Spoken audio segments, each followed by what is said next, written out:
आमाल की इस्लाह करम से कर दे मेरे अल्लाह, मुझे नेक करम से कर दे।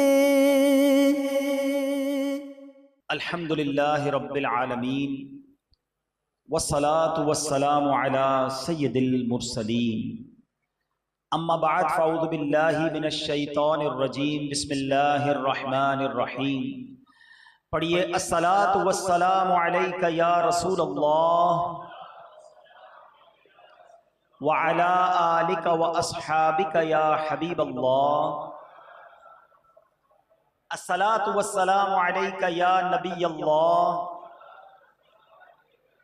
व अला आलिका व अस्हाबिका या नूर अल्लाह।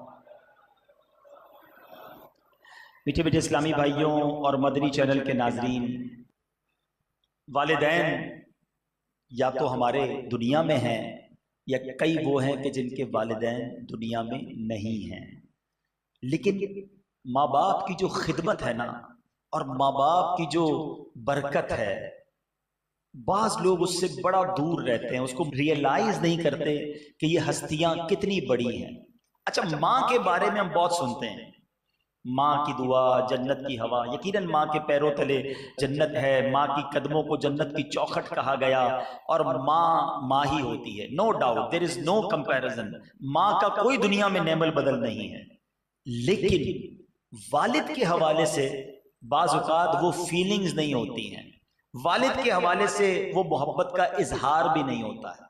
तो चूंकि आज मेरे वालिद मरहूम के हम इसाले सवाब के उनके सालाना फातिहा भी है, तो मैं कुछ वालिद की क्या अहमियत है और वालिद का हमारी जिंदगी में किरदार क्या है, इस मौजू पर चंद बातें अर्ज करूंगा।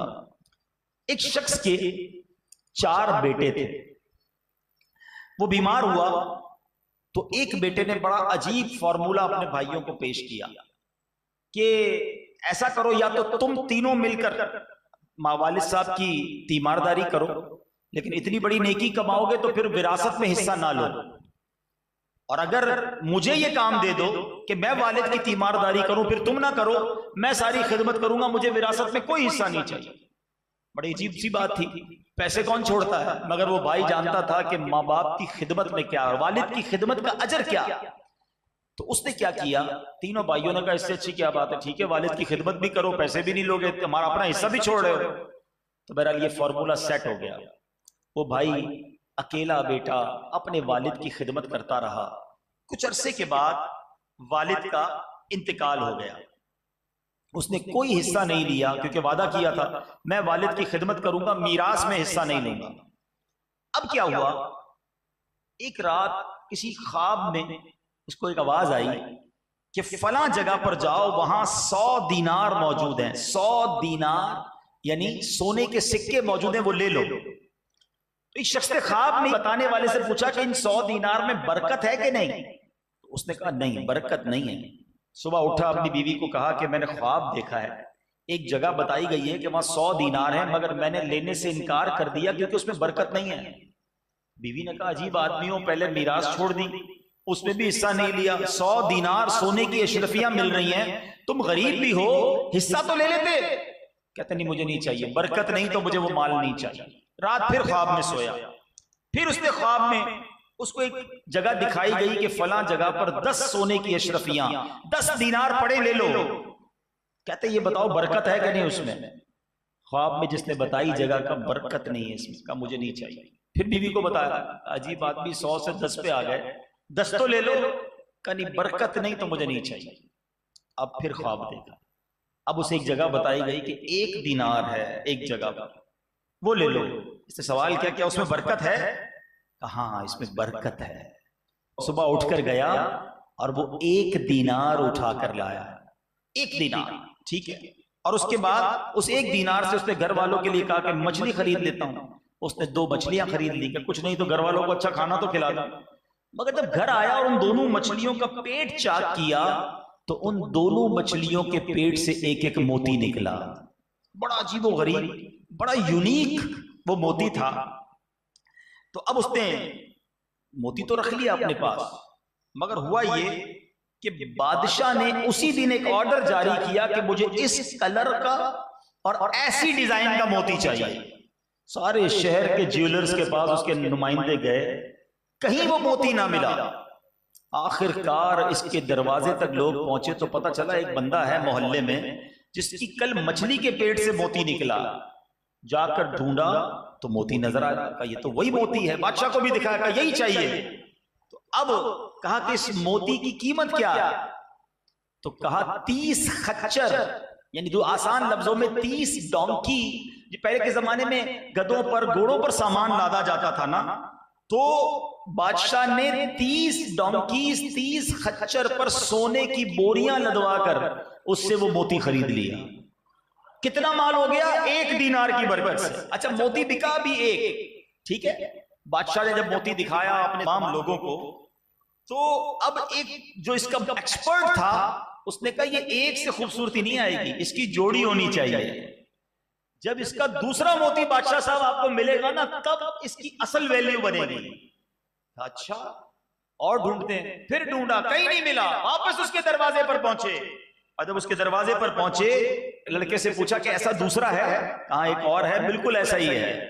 कहा अब मुझे दे दो। कहा नहीं, अब कीमत और होगी। अब क्या हुआ? अब कहा इससे डबल कीमत पर तुम्हें मिलेगा। तो 60 डोंकीज जो थे उसके ऊपर सोना लद कर ये मोती उसे पेश किए गए। मेरे बीच इस्लामी भाइयों, ये वाकया अल्लाह वालों की बातें किताब में मौजूद है। हमारे लिए दर्स क्या है? ये मैंने वाकया तो बुजुर्गों का सुना है ना, कुरानी बड़ा मशहूर वाकया है सूरह बकरा के। अगर वाकये को पढ़ें तो ये सूरह बकरा, किस लिए इसका नाम बकरा पड़ा? बकरा कहते हैं अरबी में गाय को। ये जो गाय का वाला वाकया है, ये दुनिया की सबसे महंगी गाय बिकी थी। तफसील है इस वाकये की, लेकिन इशारा दे देता हूं, जिन्होंने पढ़ा उन्हें मालूम है, नहीं पढ़ा तो तफसीर कुरान में पढ़े कि सोना भरकर उस गाय की खाल में एक नौजवान को उस जमाने के लोगों ने दिया था। क्यों? कि उसने अपनी माँ की खिदमत की थी, माँ की बात मानी थी। अल्लाह ने ऐसी गाय अता कर दी कि वो गाय पूरी दुनिया में कहीं और नहीं थी। तो इसका मतलब क्या हुआ? जो बात सीखने वाली है, यहाँ वालिदैन के लिए भी दर्स है, बच्चों के लिए भी दर्स है। वो वालिदैन जो कहते हैं यार बच्चों के लिए बहुत कुछ छोड़ के जाना है। अरे भाई, बच्चों के लिए तो कमा रहा हूं, बल्ले उसके लिए हलाल कमा रहा है या हराम कमा रहा है। घर बनाना है बच्चों के लिए, फैक्ट्री लगानी है बच्चों के लिए, और कमाऊंगा बच्चों के लिए। ये नहीं सोच रहा कि बच्चों के लिए मैं हलाल कमा रहा हूं या हराम कमा रहा हूं, तरबियत क्या कर रहा हूं। याद रखिए, जो शख्स बच्चों के लिए माल भी छोड़ जाए और तरबियत भी ना करके जाए, तो वो माल से तो हराम काम करेंगे, उल्टा फिर बाप को मार पड़नी है। हजरत उमर बिन अब्दुल अजीज के बारे में आता है कि आप जब दुनिया से जाने लगे ना, तो बहुत थोड़े पैसे छोड़कर गए। तो किसी ने कहा आपने अपने बच्चों के लिए कुछ छोड़ा ही नहीं। क्या शानदार जवाब दिया। फरमाया अगर मेरे बच्चे अल्लाह के ना फरमाने तो उनके लिए कुछ छोड़ना दुरुस्ती नहीं था, छोड़ के जाता तो उल्टा और गलत कामों में खर्च करते। और अगर अल्लाह के फरमा बरदार हैं तो अल्लाह पाक गैब के खजानों से उन्हें अता फरमा देगा, उनको खुद ही गनी कर देगा, खुद ही उनकी रोजी में बरकत डाल देगा, क्योंकि वो अल्लाह के फरमा बरदार हैं। तो असल चीज नेक औलाद है, जो माल जमा करके सोचते हैं पीछे बच्चों के लिए कुछ कर जाऊं। अरे भाई, पहले उनकी तरबियत तो ऐसी करो कि माल छोड़ कर जाओ तो वो माल तुम्हारे लिए सही तरीके से इस्तेमाल करे। और दूसरी बात, अगर थोड़ा भी छोड़ कर गए हो ना, और बरकत वाला, आपने लफ्ज सुना, बरकत वाला है, हलाल है, अल्लाह उस थोड़े में भी बरकत डाल देगा। आपने कई मिसालें देखी होंगी, अरबोपति लोग दुनिया से जाते हैं, उनके बच्चों के लिए बहुत बड़ा बिजनेस छोड़ के जाते हैं, लेकिन बच्चे गलत कामों में होते हैं। थोड़े अरसे बाद वो सारा बिजनेस बेड़ा गर्क हो जाता है। मगर गरीब आदमी बाजों का दुनिया से जाता है, उसकी औलाद नेक होती है, अल्लाह उस औलाद को ऐसा नवाजता है कि वो अपने वालिद से भी कारोबार में आगे निकल जाती है। ये क्या है? ये अल्लाह पाक जिस माल में बरकत डाल दे, असल ये मांगा करो। और फिर जो दूसरी बात, हलाल थोड़ा भी होना वो बहुत बरकत वाला होता है। लोग कहते ज्यादा होना चाहिए, ज्यादा ना मांगा करो, अल्लाह से मांगो मौला जो भी दे बरकत वाला दे, खैर वाला दे, सुकून वाला दे, हलाल दे। करोड़पति लोग भी रात को नहीं सो पाते, ऐसे भी हैं, बीमारी है उनके साथ। और ठेला लगाने वाला रात सुकून की नींद सोता है, 5 वक्त का नमाजी है, बच्चे उसके फरमा बरदार हैं। असल चीज पीस ऑफ हार्ट है, दिल का सुकून जरूरी है, सिर्फ नोटे जरूरी नहीं है। तो इस वाक़े से हमें यह भी सीखना है कि बेशक थोड़ा हो मगर बरकत वाला हो, ज्यादा हो और हराम हो वो हमें नहीं चाहिए। तो बहरहाल इस बच्चे ने वालिद की खिदमत की, अल्लाह पाक ने इसको कैसे गैब के खजानों से अता किया। मेरे मीठे इस्लामी भाइयों, याद रखिए वालिद ये वो सायादार दरख्त है जो धूप अपने ऊपर लेता है और बच्चों को साया देता है, दिन रात काम करता है कि बच्चे खैर से खाना खाएं। कभी कभी हमें नहीं पता चलता मगर वालिद अपनी ख्वाहिशात को मारकर हमें खिला रहा होता है, हमारी फरमाइशें पूरी कर रहा होता है। जो बाद में वालिद बने हैं ना, उन्हें अब समझ आ रही होगी कि जब बच्चा फरमाइश करे बाजार में जाके कि अब्बू ये लेना है, और अब्बू देखें कि यार जेब में पैसे इतने हैं नहीं मगर बच्चा जिद बड़ी कर रहा है, अपने बजट को आउट करके भी वालिद अपने बच्चे की ख्वाहिश को पूरी करता है। ये हमारे वालिद ने भी हमारे साथ किया, ये आपके वालिद ने भी आपके साथ किया है कि खुद तकलीफें। दरख्त हमेशा याद रखें, दरख्त के पत्तों के नीचे साया होता है मगर दरख्त ऊपर से बहुत गर्म होता है क्योंकि वो सारी धूप अपने ऊपर ले लेता है। अल्लाह पाक ने ये वालिद इतनी बड़ी नेमत दी है जो उंगली पकड़कर सिखाता है। वालिद हमेशा चाहता है मेरा बेटा तरक्की करे। याद रखें दुनिया में हमें कोई तरक्की देखने में उम्मीद लोग पसंद नहीं कर रहे होते, हसद हो जाता है ना लोगों को, मगर माँ बाप वो हस्ती है और खास तौर पे वालिद कि जब बेटा तरक्की करता है उसे खुशी होती है, क्योंकि वालिद और बेटे का जो रिश्ता है, वालिद और औलाद का जो रिश्ता है वो और रिश्ता है, वो बेलौस रिश्ता है। वो अपने गम सहेगा, अपने बच्चों को गमगीन नहीं होने देगा। बच्चा डीमोरलाइज हो जाए, बच्चा किसी मुश्किल में आ जाए, वो उसका हौसला बढ़ाएगा, उसे कहेगा बेटा घबराना नहीं, मैं हूं ना। हालांकि वो खुद भी घबराया हुआ है, वो खुद भी टेंशन में है। अरे बाप बताता ही नहीं घर में कि मेरे ऊपर कितनी प्रॉब्लम आई हुई हैं, उसे पता है बच्चों को बताऊंगा, बच्चों की मां को बताऊंगा, सब टेंशन में आ जाएंगे। इनको टेंशन में डालने की क्या जरूरत है? अरे मैं हूं ना, मैं बर्दाश्त कर लूंगा। कभी कर्जे उठाता है, कभी मुश्किल जिंदगी गुजारता है, अपने बच्चों पर आंच नहीं आने देता। मगर अब बच्चे की जब बारी आती है, जब बच्चा जवान होता है और वालिद बूढ़ा होता है, एक स्टेज आता है कि अब बच्चे की बारी आती है कि वो उनकी खिदमत करे। याद रखिएगा, अगर हम और आप सारी जिंदगी भी माँ बाप की खिदमत करें, उनका एहसान नहीं उतार सकते, उनका बदला नहीं उतार सकते, क्योंकि उन्होंने जब हमारी खिदमत की, जब चलना नहीं आता था, जब खाना नहीं आता था, जब बेलिबास थे, जब कमजोर थे, उन्होंने जब हमारी हिम्मत की और हमें एक जिसको कहें कि तनावर दरख्त बनाया, अब बारी उनकी है। खुश नसीब है वो बच्चे, एक बात याद रखिएगा, खुश नसीब है वो औलाद जिसको माँ बाप की खिदमत का मौका मिलता है। वरना कई माँ बाप तो वो होते हैं जो खिदमत का मौका भी नहीं देते, खिदमत हमारी करते करते दुनिया से चले जाते हैं। बंदा कहता है मुझे तो चांस ही नहीं मिला, आखिर वक्त तक वालिद ही हमें खिलाता रहा, वालिद ही हमारे हम पर मेहरबानी करता रहा, हमारी माँ ही हम पर मेहरबानी करती रही। अरे हमें तो मौका ही नहीं दिया कि हम उनकी कुछ खिदमत कर सकें। और उससे बड़ा बदनसीब कौन है जिसको वालिद या वालिदा की खिदमत का मौका मिला। अरब कहता है ये बूढ़ा बूढ़ी की वजह से परेशान हो गया है, इतने पैसे बाप पर खर्च करूं, इतने पैसे मां पर खर्च करूं, तुफ है उस औलाद पर कि जो अपने वालिदैन की खिदमत को बोझ समझते। खुदारा ये मेरे और आपके रुपयों का, पैसों का नसीब है कि वो वालिदैन पर कुछ खर्च हो जाए, क्योंकि सारी जिंदगी तो इन्होंने खर्च किया ना, जो कुछ दिया इन्होंने दिया। और अब अगर बारी मिल जाए, मौका मिल जाए, तो इसको सादत समझना चाहिए।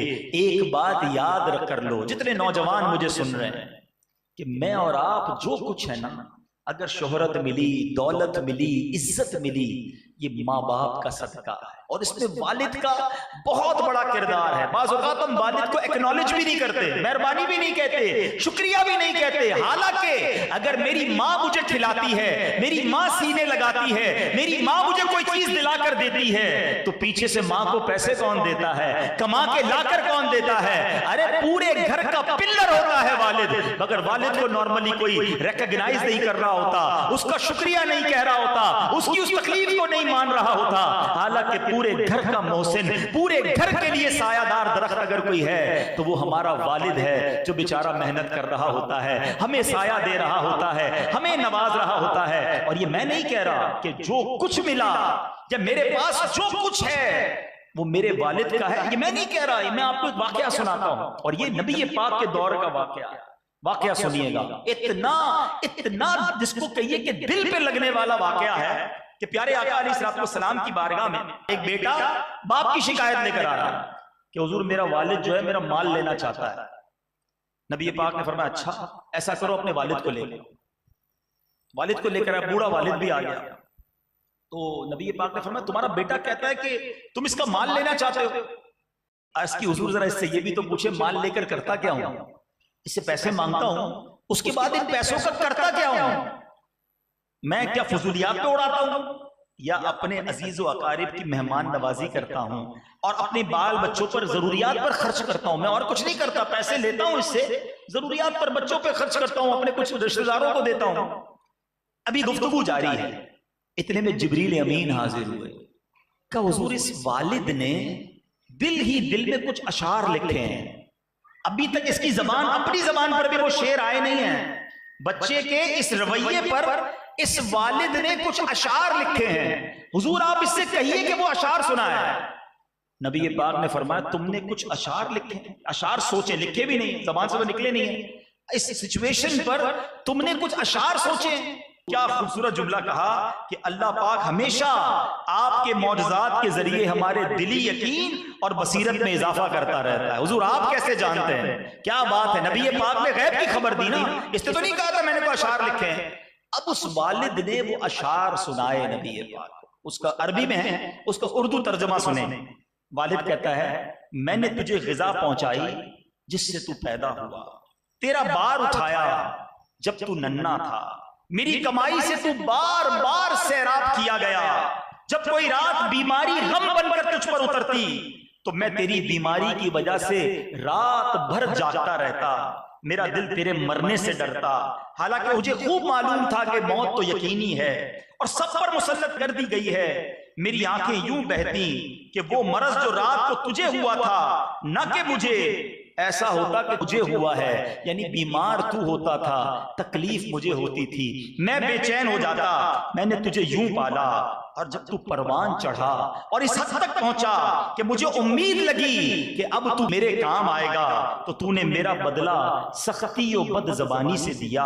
गोया सारी जिंदगी तू मुझ पर फजलो एहसान करता रहा। ऐ काश जब तू अपने वालिद होने का हक का लिहाज ना किया तो ऐसा ही सलूक कर लेता, यानी वालिद का हक तो नहीं तूने अदा किया मगर मेरे साथ ऐसा ही सलूक कर लेता जैसा एक पड़ोसी दूसरे पड़ोसी के साथ करता है, इतना तो मेरा ख्याल रख लेता। अल्लाह अकबर। इस दुखियारे बाप ने जब नबी पाक अलैहिस्सलाम को ये अशार सुनाए, सुनो मेरे आका रहमतुल लिल आलमीन सल्लल्लाहु अलैहि वसल्लम की आंखों से आंसू जारी हो गए। नबी पाक ने बेटे का गरीबान पकड़ा, अल्लाह के हबीब का ये अंदाज नहीं होता, मगर उस नौजवान बेटे का गरीबान पकड़कर अल्लाह के हबीब फरमाते हैं अंता व मालुका लि अबीका, तू और तेरा माल सब तेरे बाप का है। ये मेरे आका ने फरमाया कि मेरा सब कुछ मेरे माँ बाप का है, मेरे वालिद का है। पैसे देते हुए बंदा कहता है अब्बू ये मेरे ही आपके हैं, कितने दूं, बार बार क्यों मांगते हो?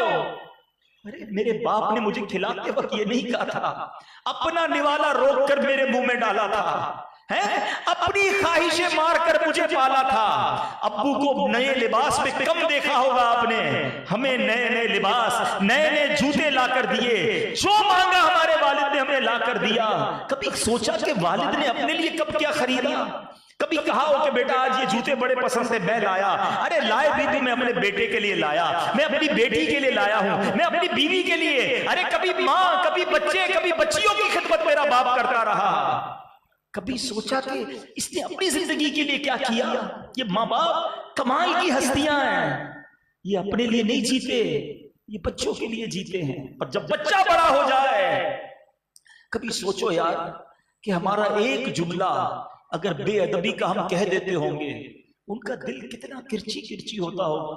कि 2-3 बार बात कर ली तो डांटने आ जाता है। हाँ, ऐसा भी है। हालांकि किताबों में ये अदब लिखा है कि बेटा बाप के सामने ऐसा रहे जैसा गुलाम आका के सामने होता है, कि गुलाम को जब ऑर्डर दे तो गुलाम कहे लब्बैक। ये है अदब बाप का बेटे पर। वालिद का हक है बेटे पर कि बेटा इस तरह जिंदगी गुजारे। मगर हाल क्या है कि आज बेटा बाप गुलाम बना हुआ है बेटे के आगे। बाप कहता है बेटा थोड़े से पैसे, नहीं अब्बू नहीं है। बाप बेटा थोड़ा सा काम, नहीं मेरे पास टाइम नहीं है, मैं भी मसरूफ हूं। इस तरह जवाब देता है बेटा। सोचो ये क्या कर रहे हो। और याद रखिए अहादीस में ये मजमून मौजूद है, और गुनाहों की सजा कयामत के दिन दी जाएगी। अल्लाह नाराज हुआ तो अजाब उधर दिया जाएगा, मगर वालिदैन की नाफरमानी का अजाब दुनिया में भी दिया जाता है। और उसका बेसिक रिएक्शन क्या होता है कि बंदा अपनी औलाद में नाफरमानी देखता है। जो अपने माँ बाप की बेअदबी करता है ना, वो अपनी औलाद में ये देखता है। वो मशहूर वाकया है ना कि एक बेटा, शादी हुई, वालिद बूढ़ा था, बेचारा खांसता था। बीवी ने कहा ये बुड्ढे को निकालो घर से। पहले तो हम यूरोप में सुनते थे ओल्ड हाउस, हैं अमेरिका में सुनते थे ओल्ड हाउस, अब हमारे वतन पाकिस्तान में बनने लग गए। यहां लोग अपने बूढ़े माँ बाप को ओल्ड हाउस में डालने लग गए। अरे ये जन्नत का दरवाजा था, और हम इसे उठाकर ओल्ड हाउस में डाल के आ गए, घर से निकाल दिया। बुढ़ापे के अंदर उनकी खांसी बुरी लग रही है। अरे हमने गंदगी की थी उनके बिस्तर पर, हमारे बाप ने तो लात मार के घर से नहीं फेंक दिया था। कितनी रातें जागते हैं माँ बाप, कभी सोचा। अच्छा ये सारी बातें समझ जब आ जाती हैं जब नौजवान खुद वालिद बनता है, उसे पता चलता है कि रात बच्चा कितना तंग करता है। अरे अब तो बड़ी सहूलियात हो गई, पैम्पर आ गए और पता नहीं क्या क्या फैसिलिटीज आ गई। सोचो 30-40 साल पहले जब हम छोटे थे, पैसे भी नहीं थे उतने अम्मी अब्बू के पास, उन्होंने कैसे पाला होगा। लेकिन आज जब उनकी बारी आती है तो एक बीवी ने कहा कि इस बूढ़े को निकालो बाहर। शौहर ने कहा अच्छा, बीवी के गुलाम था, मान ली उसकी बात, और वालिद को लेकर चला कहीं वीराने में छोड़ने। सर्दी के दिन थे तो वालिद ने कहा बेटा मुझे कहीं छोड़ने जा रहे हो, कोई कंबल तो दे दो। तो जो नौजवान था ना, उसका एक छोटा बेटा भी था, यानी उस वालिद का पोता, कहता दादा जान मैं आपके लिए कंबल लाता हूं। तो जब कंबल लेकर आया ना, तो कंबल बीच से कटा हुआ था। उसके वालिद ने पूछा उस नाफरमान बेटे ने कि ये तुम दादा जान के लिए आधा कंबल क्यों लाया हो। कहा बाबा जान आधा इनके लिए लाया हूं, जब थोड़े अरसे बाद आप बूढ़े हो जाएंगे तो आपको भी तो मैं कहीं छोड़ने जाऊंगा ना, तो आधा फिर आपको दे दूंगा। अब वालिद की आंखों में आंसू आए, उसको अब समझ आई कि जो मैं अपने वालिद के साथ करने जा रहा हूं ये मुझे अपने बच्चों में देखना पड़ेगा। इसी तरह एक और वाकया लिखा, किताबों में लिखा वाकया, एक नाफरमान बेटे ने अपने वालिद से तंग आकर, देखो एक बात याद रखना, ये बात बहुत जरूरी है बच्चों के लिए, नौजवानों के लिए समझना। एज का एक हिस्सा ऐसा आ जाता है कि जब बूढ़ा होने के बाद बंदा समझ लो वापस बच्चा बन जाता है। ये पूरा सर्कल है, बचपन, जवानी, और फिर आने के बाद यदि बुढ़ापा आता है ना, तो समझ ले बचपन और बुढ़ापा लेवल है। जिस तरह बच्चा बात नहीं समझता ना, इस तरह बूढ़ा भी नहीं समझता। बच्चा जिद करता है, बूढ़ा भी जिद करेगा। बच्चे का लेवल ऑफ अंडरस्टैंडिंग कम है, बूढ़े का भी कम हो जाएगा। क्या तेरी अब्बू होकर इतनी जिद कर रहे हैं, ये वालिद होकर बार बार एक बात को बोल रहे हैं, ये बार बार समझ क्यों नहीं रहे बात। उनका लेवल ऑफ अंडरस्टैंडिंग नीचे हो गया है। आप उनको 60 साल का ना समझे, आप उनको 6 साल का समझे। आप 6 साल के बच्चे से लड़ते हैं, 6 साल का बच्चा क्यों नहीं अब्बू मुझे लेना ही लेना है, मैं कह रहा हूं मुझे लेना है। आप कहते हैं आपको प्यार आता है, यार बच्चा ही है। आपको 60 साल के अब्बू पर भी प्यार आना चाहिए। जब आपसे बार बार जिद करे ना, आपकी बात ना माने, आप कहिए कहो नहीं करूंगा, तुम्हें समझ नहीं आती, समझ लो मैं 6 साल के बच्चे से बात कर रहा हूं, तब आपको बुरा ही नहीं लगेगा, आप एंजॉय करेंगे, मजा आएगा, आपको खिदमत भी आसान हो जाएगी। हमें गुस्सा इसलिए आ जाता है, अव्वल तो आना नहीं चाहिए कि यार ये इतने बड़ी उम्र के होके बात क्यों नहीं समझ रहे। मुझे और आपको ये अंडरस्टैंड करना होगा कि इस उम्र में जाकर अंडरस्टैंडिंग लेवल कम हो जाता है। लेकिन बदनसीब है जो उसमें बदतमीजी करते हैं माँ बाप से। एक बेटे ने तंग आ गया और वालिद को गाड़ी में बिठाया और प्लान किया कि फला नहर के किनारे जाके धक्का दे दूंगा। उस पुल पे जब गया ना, बाप समझ गया, कहता बेटा ऐसा करो यहां नहीं, थोड़ा और आगे जाके जहां पानी गहरा है ना वहां जाके धक्का देना। तो कहता वालिद साहब ये आप क्या कह रहे हैं। का मसला ये है कि उसी जगह पर मैंने भी अपने वालिद को धक्का दिया था। आज जो तुम मेरे साथ करने जा रहे हो ना, ये मैंने अपने वालिद के साथ भी किया है, इसलिए मुझे इसकी सजा ये मिल रही है। तो मकाफात अमल है, जो औलाद अपने वालिद का अदब करती है, आगे जाकर उसके बच्चे भी उसका अदब करते हैं। आपको मैं एक इजी फॉर्मूला दे देता हूं ना, आपको किसी वालिद के बच्चे हाथ चूमते नजर आए ना, आप उसको रोक लो, पूछो लगता है तुमने भी अपने वालिद का बड़ा अदब किया? वो कहेगा हाँ अल्हम्दुलिल्लाह मैंने भी किया। अल्लाह उसकी औलाद फर्मा बरदार बना देगा। तो अपनी औलाद को फर्मा बरदार बनाओ, मरने के बाद काम आएगी। और अपने वालिदैन का खुदारा अदब करो और वालिद से प्यार करो, वालिद को डिस्करेज ना करो। वो नहीं कहता मैं तुमसे प्यार करता हूं, असल में प्रॉब्लम पता है क्या है? प्रॉब्लम तो नहीं है, लेकिन एक हकीकत है। माँ जो है ना वो सीने से चिमटाएगी मेरा बेटा मेरा लाल, ये वालिद नहीं करता। वालिद कहता भी नहीं मैं तुमसे प्यार करता हूं, वरना वो सबसे ज्यादा तुमसे प्यार करता है, क्योंकि वो सब कुछ तुम्हारे लिए तो कर रहा है।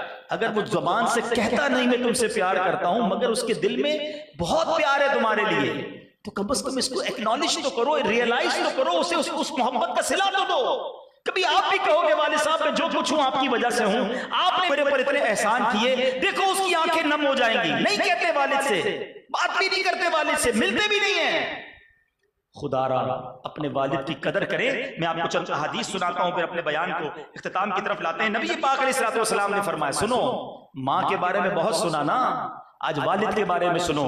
अल्लाह के हबीब फरमाते हैं बाप जन्नत का दरमियानी दरवाजा है, सेंट्रल डोर ऑफ जन्ना।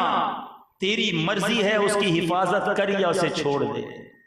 एक और जगह नबी पाक फरमाते हैं बेटा अपने बाप का हक अदा नहीं कर सकता यहां तक कि बेटा अपने बाप को गुलाम पाए और उसे खरीद कर आजाद कर दे, क्योंकि बाप ने हमें जिंदगी दी है ना, तो अब बाप को कोई जिंदगी तो दे नहीं सकता। हाँ, जिसका बाप गुलाम हो, पहले के जमाने में होते थे, बेटा अपने बाप को खरीद कर आजाद करे, ये पॉसिबल नहीं है। तो इसका मतलब क्या हुआ कि बेटा बाप का हक अदा नहीं कर सकता। और एक बड़ी अहम हदीस, अल्लाह के हबीब फरमाते हैं रब की रिजा बाप की रिजामंदी में है और रब की नाराजी बाप की नाराजी में है। यानी आसान लफ्जों में, जिसका वालिद राजी उसका रब राजी, जिसका वालिद नाराज उसका रब नाराज। ये मैं बातें क्यों कर रहा हूं कि लोग बाज़ औक़ात मां से बनाकर रखते हैं और वालिद से लड़ रहे होते हैं। ऐसा नहीं है, आपको वालिद का भी अदब करना होगा। बल्कि उलमा ने तो बड़ी प्यारी एक हदीस पाक के तहत हमें उसूल बयान किया, क्योंकि नबी पाक अलैहिस्सलाम से एक बार किसी ने सवाल किया कि हुजूर मेरे हुस्ने अखलाक का सबसे ज्यादा हकदार कौन है, सबसे ज्यादा? आका ने फरमाया तेरी माँ। फरमाया हुजूर फिर? फरमाया तेरी माँ। फरमाया फिर थर्ड? फरमाया तेरी माँ। का हुजूर उसके बाद? फरमाया तेरा वालिद। उलमा ने इस पूरी हदीस पर बहस की है कि नबी पाक की जबान से जो लफ्ज निकलता है ना वो हिकमत भरा है, फजूल तो है ही नहीं। 3 बार माँ कहा, 1 बार वालिद कहा, व्हाट इज द रीजन? वजह क्या है? उलमा कहते हैं माँ के 3 एहसान हैं। पेट में पालती है 9 माह, विलादत के वक्त की तकलीफ उठाती है और परवरिश करती है, और वालिद का एक एहसान है कि उसने हमारी परवरिश की है। इसलिए माँ के बारे में 3 बार फरमाया, वालिद के बारे में 1 बार। मगर उलमा ने इस हदीस को सुनने के बाद क्या खूबसूरत मदनी फूल दिए कि ऐसा नहीं कि वालिद से प्यार ही नहीं करना, माँ के 3 हक हैं। फरमाया खिदमत माँ की ज्यादा करे, इज्जत वालिद की ज्यादा करे, क्योंकि वो तुम्हारी माँ का भी शौहर है, तुम्हारी माँ का भी सरताज है, तो अदब और एहतराम वो वालिद का ज्यादा होगा। तो बहरहाल मेरे मीठे इस्लामी भाइयों, जिनके वालिदैन हयात हैं खूब उनकी खिदमत करें, उनकी बरकतें लें और इस खिदमत से जी ना चुराएं। मैं दोबारा यही कहूंगा, खुश नसीब है वो औलाद जिनको वालिद और वालिदा की खिदमत का मौका मिलता है। इसको गनीमत जानो, इसको अपने ऊपर बोझ न समझना।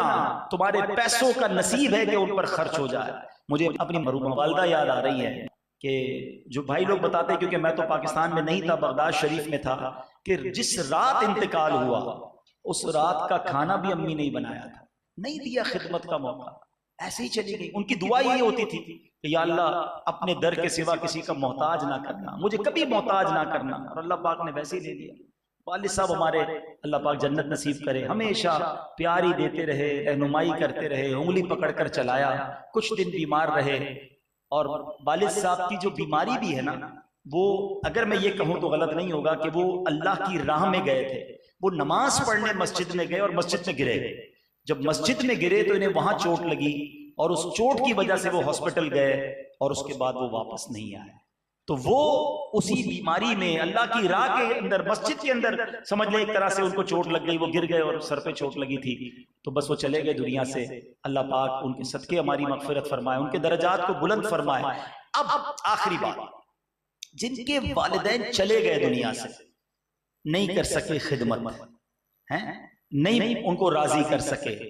कई ऐसे भी लोग होते हैं जिनके माँ बाप जो हैं नाराज ही चले जाते हैं और उन्हें एहसास अब होता है कि ये मैंने क्या किया, क्योंकि वालिद नाराज तो रब नाराज। याद रखिएगा, यहां तक सैयदी आला हजरत ने लिखा कि माँ बाप का झगड़ा हो जाए ना, तो ऐसा नहीं कि वालिद की फेवर में माँ से लड़ रहे हैं या माँ की फेवर में वालिद से लड़ रहे हैं। किसी के साथ बच्चे को लड़ने की इजाजत नहीं है, वो अदब का दामन वहां भी नहीं छोड़ेगा।